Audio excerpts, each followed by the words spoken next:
For our last session for today in the Discovery track, we have John Landman, who is the VP of Sales at Teradek. He's going to share a pretty cool case study. I've read about it, maybe you have too, on streaming media, about streaming live from the heart of Times Square. John? Well, good afternoon, everyone. Can everyone hear me? Okay, good. Firstly, thanks for hanging in here for the last one. I just saw that they started to roll out the beer, so I'm very impressed with you guys for still sitting here. So if anyone does leave and not bring me one back, I will never talk to them again. Anyhow, so can I assume that all of you guys have been streaming or do stream, or streaming is a part of your industry? Yes, and single camera, multi-camera, you are what we would call the pros at this business. I would hope so. Anyhow, so I'm going to, rather than show you, I'll show you some video at the end, but I'm going to talk through an event that I recently had to suffer through down here in beautiful Times Square. I was doing an event for NBC, and we were streaming something live from Times Square, which is probably quite typical and something that every one of you guys has attempted to do, or go to an event and try and stream from. So I had many production meetings. They were using traditional broadcast truck, and they were supposed to hand off to me an SDI feed with embedded audio that I would plug into one of my encoders. Hands up those of you who are familiar with my encoders. These are the little Teradek boxes. They're about the size of a packet of cigarettes, which is very, you're not allowed to say that anymore, so I'll say a packet of cards instead. And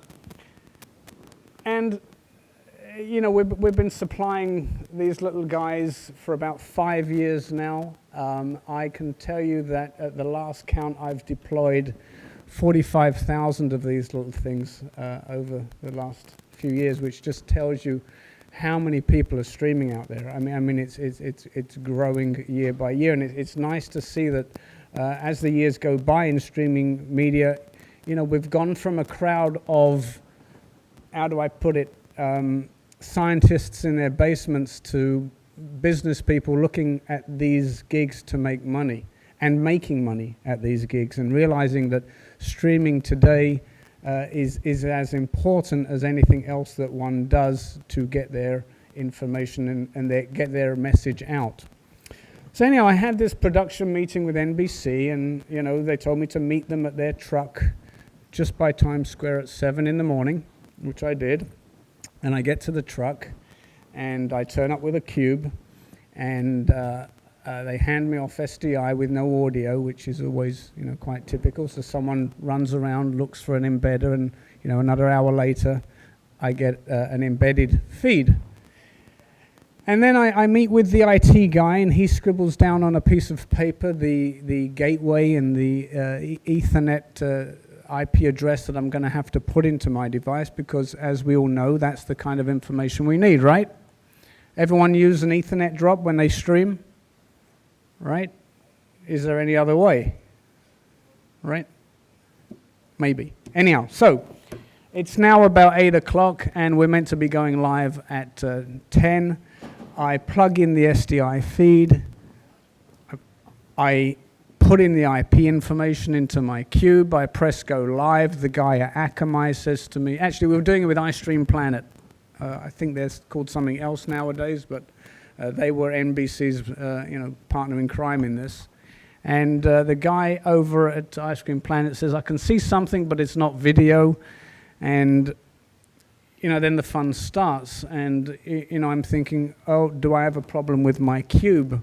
Well, one of the things that I can do on my cube is, whilst streaming through the Ethernet port, I can also stream wirelessly through the Wi-Fi.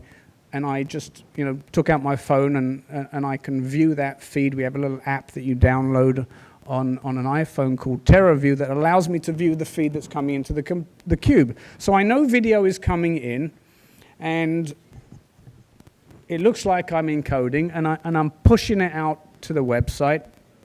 Still nothing. I have another cube in my bag because obviously everyone carries backups, right? Anyone take backups when they go to do a job? No? Okay. But I'll tell you another story afterwards. Anyhow, so get the other cube out, same problem. I phone the IT guy, nothing. I start sweating, start losing about 3 pounds. We're meant to go live in an hour. And something's not right. So I go back to the hotel and I grab a product that we call the Teradek Bond, okay? This is a device that looks like this. There you go, very scary there. And I used the one in the middle. And it allows us to aggregate multiple cell connections. That's quite typical, and there are other companies that do this. We do that too. And as you can see, I've got 4 modems plugged into the middle one there. I actually can plug in 6, and what I did at this event was plug in 2 Verizon modems and 2 AT&T modems, and suddenly someone from the Olympic Committee comes running in, screaming that I'm not allowed to show Verizon modems because they're sponsored by AT&T. So I had to cover up the Verizon modems, and I plugged in a USB to Ethernet adapter. People familiar with what they are? It's a $30 USB to Ethernet adapter. Grabbed the Ethernet connection from the guy, from the ISP provider, and put in the relevant RTMP information, and within 30 seconds we're live. Okay. I'm noticing, because we have a service in the cloud called Sputnik that is the product that we use to recombine those feeds. I can actually show you that.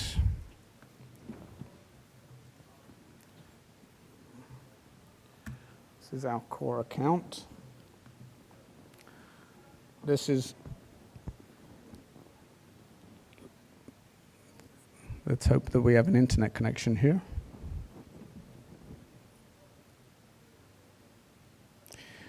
Love it when the internet doesn't work. Oh, here we go. Here we go. So I have a cube here. Let's have a look at the statistics. Boom. So I'm looking at the statistics on my Sputnik account and seeing that out of my Verizon modems, I'm getting a good bandwidth. I'm getting like 800K out of each connection. So 4 of those was giving me, 3 megabits per second. And I'm noticing that out of the Ethernet connection, nothing is coming out of the Ethernet connection. So I phone up the IT guy and I'm telling him, and explaining to him, listen, there must be something wrong with this connection. We're streaming fine because we're going over 4G, but, I'm telling you there's something wrong with this connection. So he re-looks at his note and he comes back to me and he says to me, oh man, I'm sorry. The gateway I gave you was 1 number off. So he gave me the right IP information. I put it in. Suddenly, okay, the Ethernet connection's working. So you would think from here on we were free, right? We got a nice hardwired Ethernet connection. I had asked for a 5 megabit per second drop. They were streaming at 2.5 megs. I always ask for double because you always get half, right? And I can show him by looking at the statistics here. Let me show you a better view of these statistics. Okay, so let's have a look here.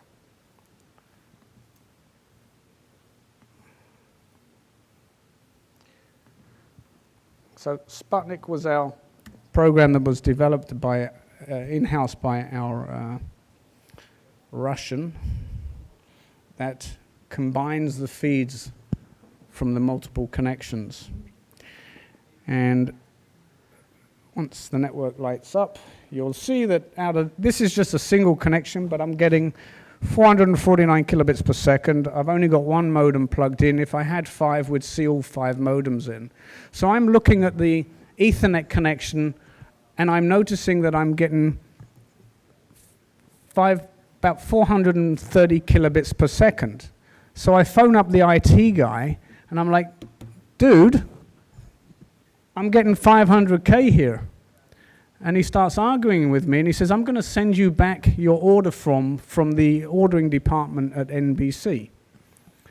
He sends it back to me, and I can see that whoever ordered the Ethernet drop had missed a 0.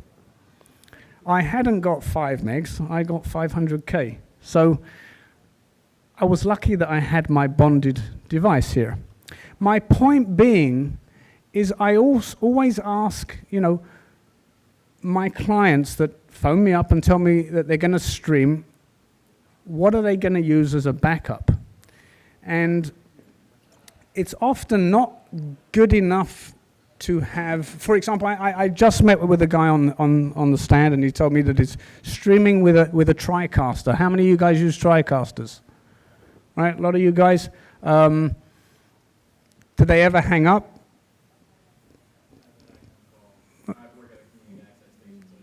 Okay, they're built on PCs. Sometimes they can hiccup. So he says, well, I want to buy one of your encoders as a backup.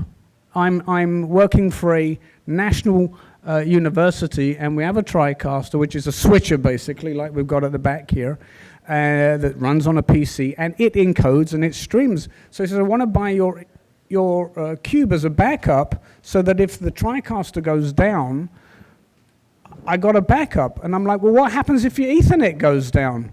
Oh, that won't happen. Yeah, but if it does, right? The difference between a bonded system with me and a non-bonded system with me is $300. Is your job worth $300? And he's like, well, yeah, okay, I guess so, right? So this is, the kinds of things that you have to think about when you are creating or planning to do a stream. The reason that I was talking to this guy recently, just a couple of minutes ago, about him streaming, is because he asked me for a wireless solution to get from his cameras to his switcher, right? Teradek also makes wireless transmitters that are used.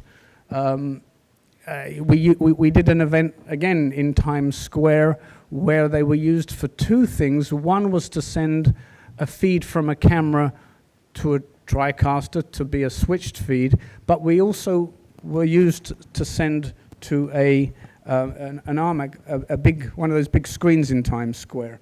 So we can do a couple of things. And what are the problems in environments like that, where you have tons of interference? Well, I've had enough experience working, with the NFL and others, that you do a frequency analysis before you get to an event. You look at the bands that you can use, and you make sure that your gear is set to use those bands. When I do that, I have great success, and it's something that should be a tool in the arsenal of you guys, that you start to look at, Wi-Fi analyzers, network analyzers, ways to test Ethernet connections. You need to get those tools as part of your gear nowadays, because, it's a different world when you're starting to stream. One other thing that I'd want to mention is the fact that having backup URLs is also becoming very important. And the way that we can achieve that is by using our core account, which has become very important. What is core? Let me show you what core is. So the workflow is this, right? And this is actually really nice, because we can take any one of our encoders, whether it be a cube, we make a rack mount unit called slice, and we make a 2R unit that we can put multiple cards in called T-racks. All of those devices can be set up the same way to go to the same IP address, which makes life real easy, because sometimes when you get to events, you don't know what your RTMP event is, your RTMP address is going to be. Sometimes Akamai doesn't give that to you until the day of the event. Sometimes you want to deploy your gear days before, you're given that event. And using core, it allows us to remove the destination from the source. So the way we do this is by creating an IP address with Sputnik that's a fixed IP address in the cloud in AWS and point all of our encoders there. Core would allow me to then view all of my sources, this is a source coming in, and independently create destinations. And destinations for us, if you're familiar with us, can be any RTMP address, right? We can stream live to Ustream, Livestream, YouTube Live. We just released the ability to go to Facebook Live. So from any one of our encoders, we can go to Facebook Live. We can go directly to Wowzer. I can also output MPEG transport streams. So when we're in the broadcast world and a station has a particular decoder that may not be ours but accepts transport stream, we can push to their decoders. And probably the one that you're most familiar with is RTMP. I can basically add any channel I want here. So what's the nice thing about this? I can create multiple channels here, have them all pre-positioned so that they just turn up here as channels, right? So, hang on, let me, okay, so what this means is that the way that I route video is real complicated. You watching? So this is my desktop. This is my encoder. Let's say I want to send it to my RTMP, my Facebook page. I just drag and drop, boom. I press it go live, and it's going to go live. But as they say in the commercial, wait, there's more, right? I can send it to this guy as well. So I can send it to Ustream, Livestream, Facebook, all at the same time. No longer do you have to have platform wars. If you're offering a service to your customers, they can pick out, you can stream to all of the platforms in one go with one encoder. This is the way we do it. It's real simple, right? So now, you turn up, you're an agnostic technology provider of streaming solutions to any platform you want to go to. One of the big ones, how many guys know about Facebook Live? How many of you believe it's going to be big? Okay, I'll give you a statistic. I don't know if I'm allowed to mention the guy's name. All right, I will. Screw it. NPR was sitting on my stand today and told me about an event that they ran directly to the NPR website about a month ago with a guy from a little-known band called, his name's Robert Plant, right? You all familiar with Robert Plant? Okay. Guy from NPR tells me, beautiful production facility, highest end cameras, unbelievable quality of streams, direct to the NPR website. 1,800 viewers. 2 weeks ago, they got a third-rate drummer streaming from a basement and sent it to their Facebook Live account on some page of the Facebook account of NPR. They got 33,000 viewers. Crazy. Anyhow, what's nice for us is I don't care. Send it wherever you want to send it, and away you go. So what I'm trying to point out here is that it's not enough now just to be able to stream. You have to think a bit further than that. You have to think about how you're going to back yourselves up. What are you going to do when things don't work? One thing I'll mention that is very useful about the core is also I can create dummy RTMP addresses before the event.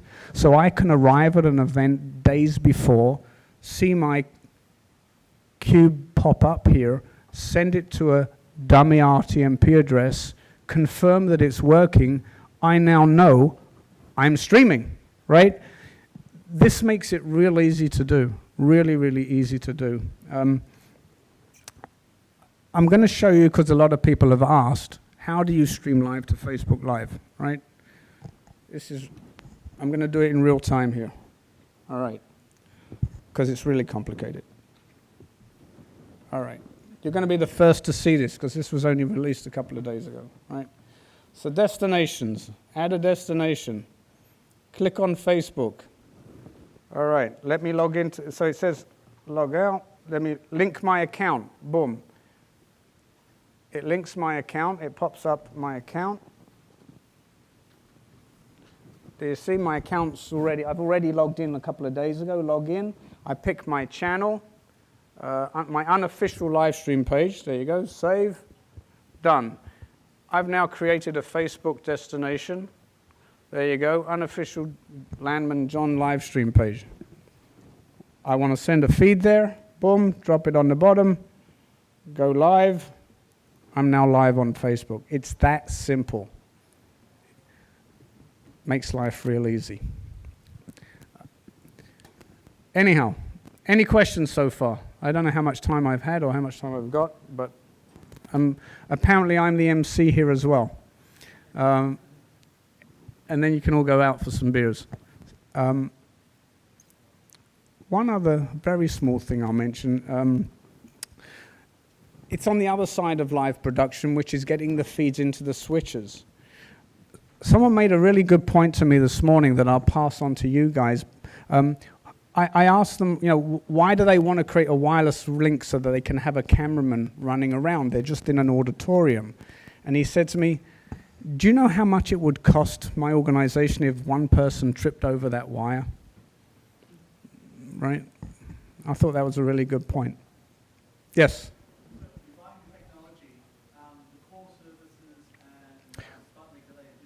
Core is $50 a month.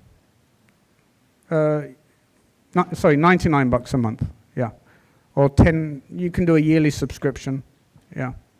Oh, did I mention that we can also record in the cloud at the same time? So I can press here, record. So as you see, it's recording in the cloud, and anything that I would be streaming is now backed up in the cloud, so that it is now available for me in my archive. There it is. So a couple of so Core in essence is a management system, so I can manage all of my encoders. Because if I've got, let me see if I've got an account here with a few more, and you'll kind of see.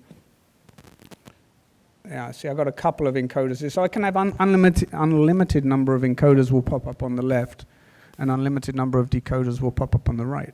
Decoders, yeah. So we can send to decoders, right? So these are hardware decoders. So if, for example, you have a remote TriCaster that's doing live switching from multiple locations, right?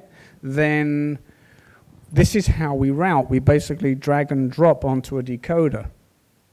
So I've sent a feed from the field to a decoder at a location without knowing their IP information, without setting up any DNS, without having fixed IP addresses. Everything is DHCP, and yet I can still route. I can actually route to multiple decoders. So I can do point to multi-point over the public internet. Are any of you ever asked to do remote streams with multiple sources all coming in from all different parts of the world or locations? We get customers asking us for that. And I mean, I could show you a little video at the end that will show you a recent case study of a broadcaster that we did exactly this for. And it was using a combination of cubes and bonds and T-Rexes and core and bolts. So this is kind of like the end game of the high end of a live stream event, but you'll see all of the different technologies that are used to create such an event.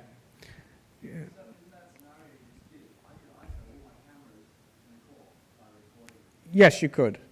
Yes. How much is storage? No. We did this, I'll throw this out. We did this for someone called Sarah Palin. She had an IPTV channel, and they sent up 2 bonds to her house in Alaska because out of a single ISP provider, she could only get 3 megs per second. So we had to bond the 2 providers to get maximum bit rate, and we'd record it up in the cloud. You can download these clips immediately. So in my archive, I can just press download, boom, and I'll be downloading that straight into my editor and start editing quickly. I'm going a bit off topic here, but hopefully I'm giving you some ideas if you're in the post world, if you're in the production world, right? So, guys familiar with Comic-Con? Okay, so 3 crews went down to Comic-Con, shot. It's in San Diego. Post is done in LA. They went, shot these 10-minute junkets in Comic-Con, went back to a hotel room, had 3 cubes sitting on a desk, pressed play on the camera, into a cube, up to core, record in core, right? So this is 10 minutes, so 10 minutes up. The minute the 10-minute clip was recorded, it was downloaded within 30 seconds in Los Angeles. It was ingested natively into the editing system because we're native H.264 transport stream, so anything opens that up. Within a half an hour, that clip was live on Fox, okay?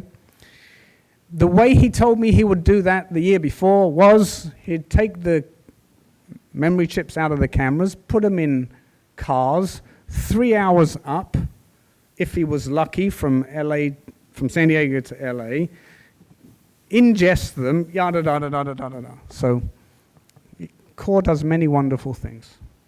All right, I'm going to show you any other questions, and I'll show you a little case study that involves all of our products and kind of where you can think of, and it'll give you some ideas of other things that we do that are really unique. Yes? Just one question, because you're talking about streaming and recording. If an event's going on and you're wanting to bookmark that so that when you do a playback later on, maybe you want to take it up to like a highlight clip or something like that, can you record like that? Not yet. But the recording is independent from the streaming, right? So you can press, you can save your, you can stream for an hour, but press stop and start. So you create 10-minute clips, so you can download those even before it's finished. Any other questions? All right, let me show you this. This was a recent event. All right, so we're here at All the right, Azteca how much audio? Los Angeles location here with Any Jorge audio? Mete. Thank you so much for joining us. And we're going to discuss a little bit about the recent event. So let's start off talking about yourself. Please No introduce audio. yourself and I guess how hang you're on. involved I'll with get technical now. and the fundraiser. All right.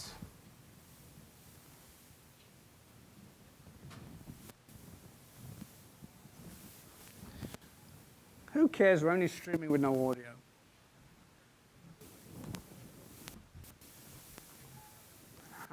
Aha.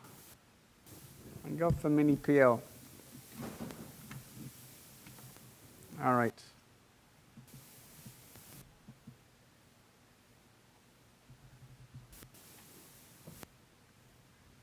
Yeah, you gotta set my audio out.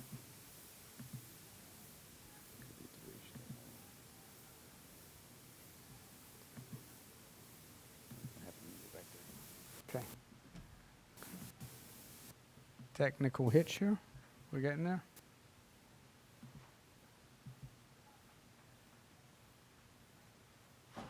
Jorge Mete.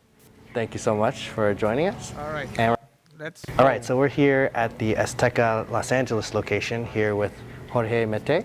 Thank you so much for joining us. And we're going to discuss a little bit about the recent event. So let's start off talking about yourself. Please introduce yourself and I guess how you're involved with Azteca. I'm in charge of news and community outreach. I have been doing what I do for the last 25 years. Azteca is an amazing company. It's a company really devoted to serve the Latino community. The Salve un Angelito Te Toca event at the Montalban Theater in Hollywood. It was a 6-hour event, and the focus of the event was Children's Miracle Network, hospitals, and the fundraiser. We had live signals from 8 different cities, plus Hermosillo, outside of the country, in Mexico. What was the key, message and the purpose of bringing in all these different shots? I wanted to tell my viewers that the Latino community in the USA, they deserve the best. I wanted to come across with a very clear message. We are using the highest end of technology to provide you with the compelling content that you deserve. The production needed a way to bring in feeds from 9 different cities to the location in Los Angeles where the event took place. To do this, a combination of Teradek cubes and Bond 2s were set up at each city. The Teradek devices allowed each location to input an audio-video signal and transmit with broadcast quality over an internet or bonded cellular connection. Feeds were sent to Core, Teradek's cloud-based management system that is able to route, DVR, and archive your entire broadcast workflow. The signals were routed to the T-Rax decoders in LA and into the main switch. Let's talk about how we were brought into this project to bring in all these different locations. How would you have done something like that, before this kind of IP workflow? For my limited resources, that would have been impossible. To do something like that, you would have needed to have 9 live trucks. I cannot even imagine how much I would have to pay for a live truck in Dallas to buy the satellite time for that truck. And it's not only Dallas, it's New York, Santa Maria, California, Phoenix, Houston, San Antonio. We are talking about hundreds of thousands of dollars, I believe. That wouldn't be an easy task. What was the most memorable moment for you, and why? Why was it memorable for you? To me, the highlight was when Eddie, 13-year-old famous singer in Mexico, the way he got excited with the iPad and the passion and the excitement he had, doing his selfie and running all around the place and showing off what he was doing. To me, that was the highlight because that was a living example of what I wanted to accomplish with my viewers. With the Teradek Live-to-Air app, our talent, Eddie, carried an iPod Touch, which allowed him to be mobile. The iPod ran the Live-to-Air remote app, which sent the angle wirelessly through Wi-Fi to an iPad, which was running the Live-to-Air app.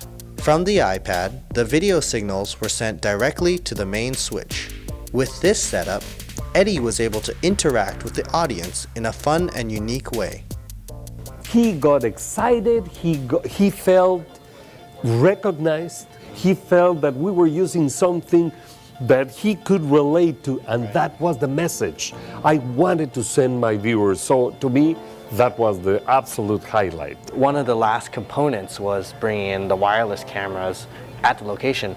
What does that allow you to do in your broadcast? Like, what does that allow you to achieve for your viewers to have wireless cameras? The cherry on top of the icing was, and we have these cameras that are wireless. It was, I think, the right way to really send the message we wanted to send to the viewers. At the venue, the production needed 4 wireless cameras placed to capture unique angles. To do this, each camera was outfitted with a Teradek Bolt transmitter, which received the audio and video signal from the camera. The signal was then wirelessly transmitted with 0 delay to a Bolt receiver, then SDI out of the receiver to the main switch. A diverse array of camera angles were needed to capture the atmosphere of the event, which would have been impossible without wireless cameras. For that purpose, cameras were placed on the roof, lobby, backstage, and across the street. I specifically remember you had a shot that was on the roof across the street at an apartment, looking down and seeing the audience fill in, and also I think it was really beautiful seeing this transition of you had the daytime, that's kind of when we started, and then it kind of went late into the night, and it gave the audience this nice idea of we're in Hollywood, it's alive, this is where all this is happening. We could have done it with wires. You know, you run a wire 17 stories high. No, it was amazing. And we went back and forth. I don't know if you saw, but we had the shot down and we had the shot up, you know, to the camera, emphasizing to the viewers, look at the camera, it's wireless. This is way more reliable than the traditional way of doing TV. I'm convinced of that. It's perfect. I can only recommend to use this because it doesn't fail. Well, Jorge, thank you so much. Thank you for your expertise in this. And of course, Teradek.com is where you can always find all the information about Teradek. And for Azteca? Azteca.com, you know, it's very easy to find Azteca in the USA. Great. Excellent. Thank you, Jorge. Thank you so much. Thank you Appreciate it. very much.